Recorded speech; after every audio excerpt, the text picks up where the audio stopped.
যখন কোনো বান্দা সূরা ফাতিহার একটা করে আয়াত বলে আলহামদুলিল্লাহি রাব্বিল আলামিন, সঙ্গে সঙ্গে আল্লাহ জবাব দিয়ে বলেন হামিদানি আবদি, বান্দা তুই আমার প্রশংসা করলি।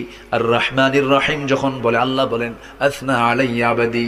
মালিক ইয়াউমিদ্দিন যখন বলে আল্লাহ বলেন মাজ্জাদানি আবদি।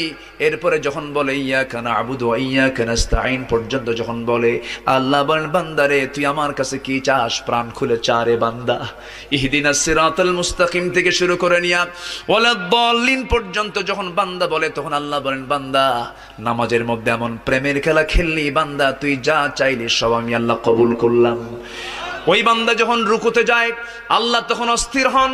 ওই বান্দা যখন সিজদায় যাওয়ার জন্য প্রস্তুতি নাই, সমস্ত ফেরেশতাকে ডাক দিয়ে বলেন ও ফেরেশতারা, এই বান্দাগুলো আমাকে দেখলো না, রাসূলকে দেখলো না, কোরআনকে দেখে হাদিসকে বিশ্বাস করে আমাকে খুশি করার জন্য তার সবচেয়ে সম্মানজনক